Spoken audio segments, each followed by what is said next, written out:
Somos rock pelo rock. Hoje o programa se destina a falar de uma das bandas preferidas desse que vos fala e uma das bandas que sedimentou o caminho da popularização do heavy metal.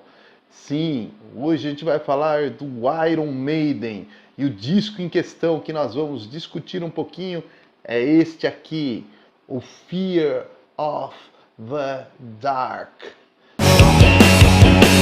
Quero poder caminhar com minhas pernas, que as asas me suportem onde for chegar.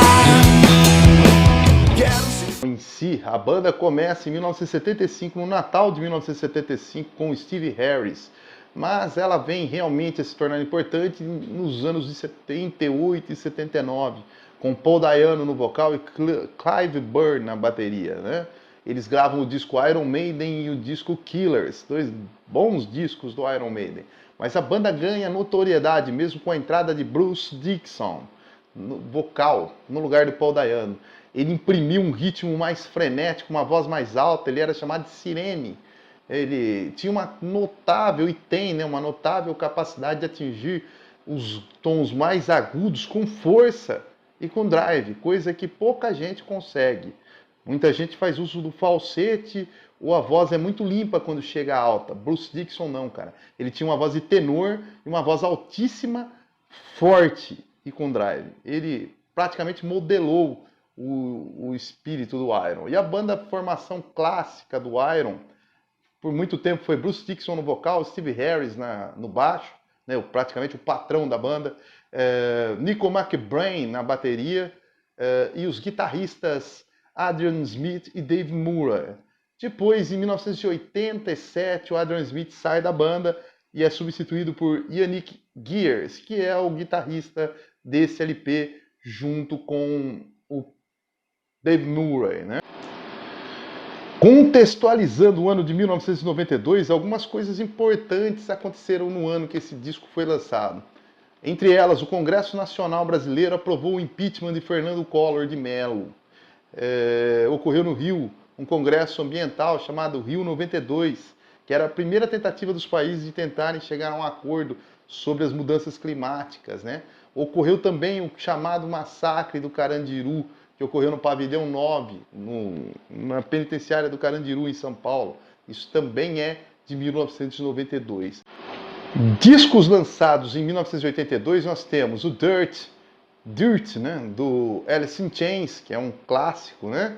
O Revenge, do Kiss, o Adrenalize, do Def Leppard, que é uma das bandas do New Wave of British Heavy Metal, que o Iron Maiden faz parte, o Core, do Stone Temple Pilots, que é um disco famosíssimo pela música Plush, entre outras. O Keep the Faith, do Bon Jovi, né? Mas tá aí, é desse ano. O Mundo Bizarro, excelente disco do Ramones, um dos últimos a fazer sucesso do Ramones, é desse ano. Esse ano também Eric Clapton lançou o Unplugged de MTV, que foi uma explosão no mundo todo. E o Motorhead lançava o March or Die. Antes de falar propriamente das faixas e comentar um pouquinho, eu vi até um pequeno trecho de cada uma, cabe falar o momento que o Iron vivia na gravação desse disco. Como eu disse anteriormente, o Iron é uma das bandas que sedimentou o heavy metal no mundo. Existe o heavy metal depois do Iron e antes do Iron. As pessoas podem gostar ou não da banda, isso é livre-arbítrio, cada um tem o seu gosto. Mas é inegável a importância que essa banda tem na história. Ela fez parte da New Wave of British Heavy Metal, né, que aconteceu lá pro fim da década de 70, começo dos anos 80, uma nova safra de bandas britânicas fazendo heavy metal que invadiram os Estados Unidos. Destacando aí o Iron Maiden, o Judas Priest, o Def Leppard, Diamond Reed, entre outras, Samson, que é a banda da onde saiu o Bruce Dickinson, enfim, várias bandas que invadiram aí os Estados Unidos. O Iron Maiden é a mais notória. Mas no ano de 87, como eu falava, eles lançaram o No Prayer for the Dying, que foi um disco que não foi muito bem aceito, nem muito pelos fãs, não teve uma bandagem tão boa, nem muito menos pela crítica. Em 92, marca uma tentativa de retornar ao sucesso. Não que o No Prayer for the Dying não tenha sido sucesso, mas um sucesso mais consistente com Fear of the Dark. Marca também o último disco de Bruce Dickinson, Logo depois desse disco ele saiu, último da primeira fase dele, né? Ele saiu para a carreira solo, onde ele lançou excelentes discos solos. E foi substituído por Blaze Bunley, mas é melhor a gente nem falar disso, porque o Iron ficou pior que o cover do Iron com Blaze, com todo respeito ao Blaze Bunley, mas ele não segurou a onda, mas isso é uma história para outro pôr de sol. O fato é que esse marca o final da primeira passagem do Bruce Dickinson pelo Iron.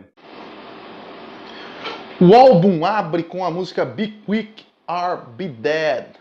É uma música rápida, pesada, é muito agressiva. Ela mostra uma bateria explosiva de Nico McBrain e é um quase proto-thrash. É o que mais o Iron Maiden se assimilaria, né? É um thrash metal, mas é um som mais rápido do Iron Maiden.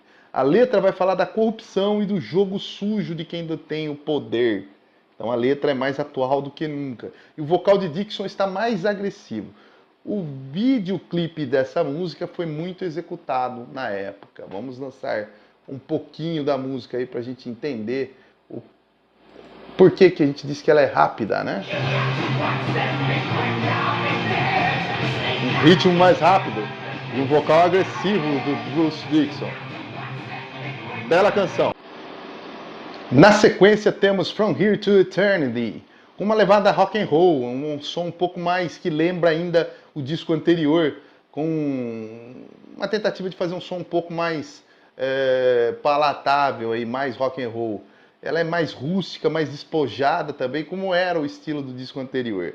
Aborda o inferno com uma visão inglesa, irônica, do que é o inferno e os medos que existem. O clipe tocou bastante na MTV. Também tem uma pegada alto astral, né? É uma boa música. A próxima se chama Afraid to Shoot Strangers. É talvez a minha música preferida do disco junto com Fear of the Dark, mas eu ainda gosto mais de Afraid to Shoot Strangers. Junto com Fear of the Dark, ela se tornou clássico nesse disco. E até hoje ela é cantada em todas as turnês do Iron. Se tornou uma música obrigatória, né? Ela fala da Guerra do Golfo, né? Entre outros medos aí do mundo moderno, enfim. Ela fala de um crime que um condenado de guerra faz para esconder uma outra coisa, enfim, mas a temática de fundo fala, assim como o clipe, da Guerra do Golfo. Ela começa com um tom épico, bem intimista, devagar, e ela faz aquele esquema que se tornou tradicional no Iron e na faixa título, né?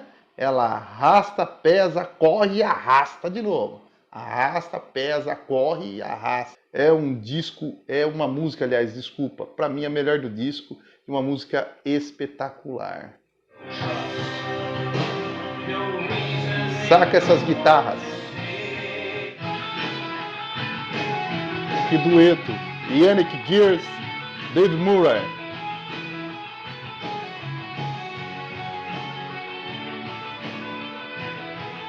Muito boa essa música.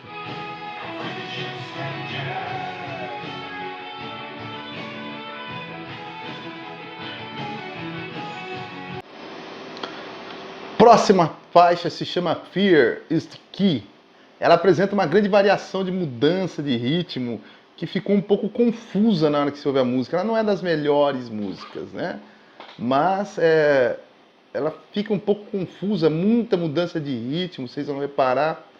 Ela fala dos medos do mundo moderno, mas em especial do medo da AIDS. Há um ano, o Freddie Mercury, ou menos de um ano, tinha morrido.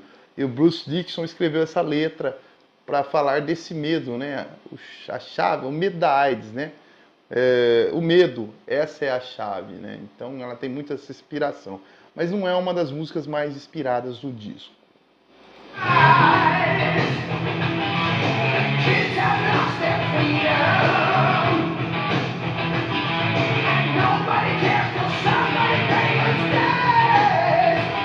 Mas nenhuma música do Iron é ruim.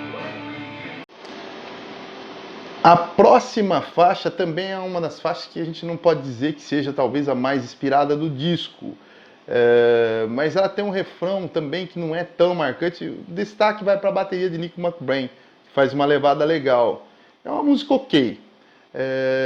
A letra é boa, ela fala, é bem atual. ela fala da perda da inocência pelo ser humano, e principalmente relacionada com as questões climáticas. Childhood's End é o nome dela. Childhood's End. Boa música, mas no próprio disco nós temos músicas melhores.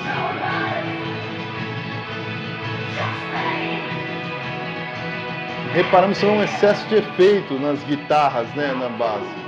Mas a levada de Nico McBrain impressiona. Childhood's End.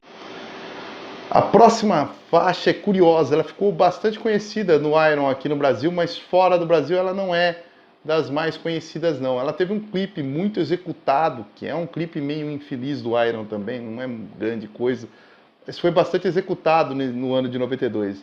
É a única balada da história do Iron, ela se chama Wasting Love. Não tem muito a dizer. O que a gente pode falar é que isso que a gente acabou de dizer, que a única balada do Iron é uma tentativa de soar comercial. Pelo fato dela ter fracassado lá fora, ela teve um ponto positivo. Ela mostrou ao Iron que ele não precisava ser comercial para atingir o público, para atingir a grande massa. Ele só precisava ser o Iron, nada mais para se manter gigante. Veio assim numa tentativa de emular músicas do tipo Nothing Else Matters, que tinha feito muito sucesso, The Unforgiven, que fez sucesso com Metallica, Mama Coming Home, do Ozzy Osbourne. Eles tentaram seguir a mesma linha, mas graças a Deus perceberam que não precisavam disso para ser grandes. Wasting Love.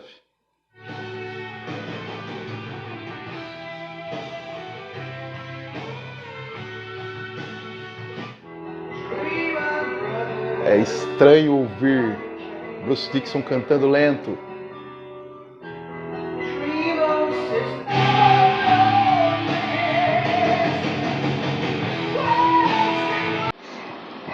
Na sequência temos The Fugitive, mais uma dessas músicas sem muita expressão no LP, que complementa o disco, e tem até uma letra poética, mas é uma música que em nenhum momento empolga, pelo menos na visão deste que vos fala. Nada muito inspirado. Próxima faixa se chama Chains of Misery. É outra dessas faixas com o Iron emulando mais um hard rock, um som um pouco menos heavy, um pouco mais hard rock, né? A gente pode classificar ela como um hard heavy, né? É um trabalho espetacular de Dixon cantando. É uma grande música, o refrão é animado, a letra não é muito inspirada, mas ela não desagrada a gente. Mas a música é pra cima, é um som legal e mostra uma excelente interpretação vocal de Bruce Dickinson. Mais uma, né? Novidade.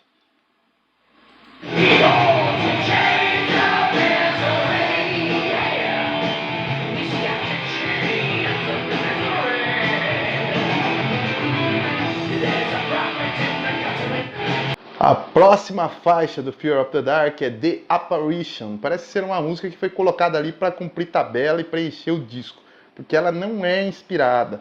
Ela é muito arrastada, muito cansativa. Notas se repetem o tempo inteiro, a letra também não é... Ela destoa do resto do disco. Enfim, não é uma grande música, mas tá aí no disco. Iron Maiden é Iron Maiden, né? Eu prefiro um Iron Maiden não muito inspirado do que uma banda ruim inspirada para fazer coisa ruim.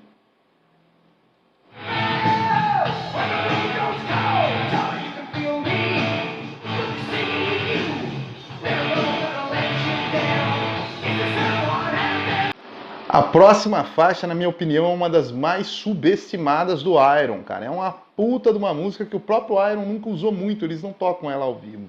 Ela se chama Judas Be My Guide.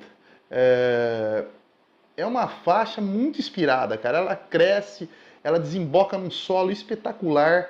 A voz do Bruce Dickinson é cativante, o refrão é cativante dessa música. Nada menos do que espetacular é o que a gente pode falar do refrão da música. E da música como um todo, né? Ela tem um crescendo que vai, explode no refrão, com um solo maravilhoso, enfim. É uma música espetacular. Pena que o Iron nunca executou ela ao vivo. Se executou pouquíssimas vezes. Mas é uma excelente canção. Judas Be My Guide.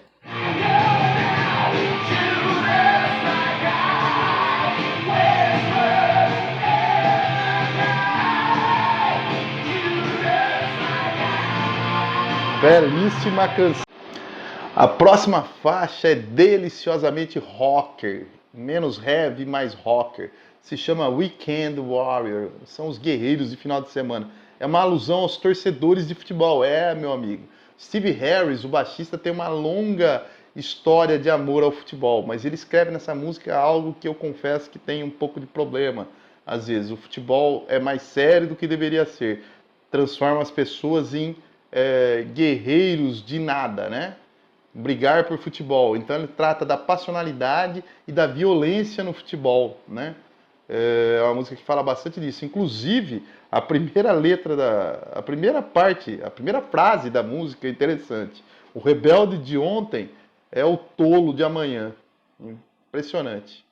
Eu me incluo um pouco nisso. Weekend Warrior, ficar violento por futebol, é o que ele discute nessa música.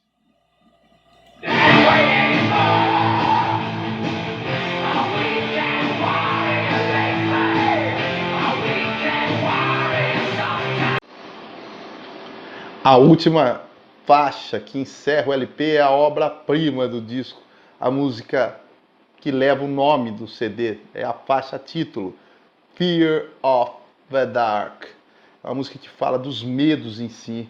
Ela tem tudo aquilo que a gente aprendeu a gostar no Iron, né? Uma introdução épica, um refrão para explodir estádios, com Bruce Dickinson cantando a toda a potência possível, na altura maior possível, enfim, é uma música espetacular com todos os elementos que a gente gosta.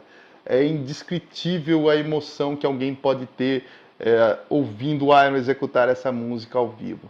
Fear of the Dark. Tocou muito no mundo todo e é com certeza o maior clássico deste LP. E é uma grande música, com certeza.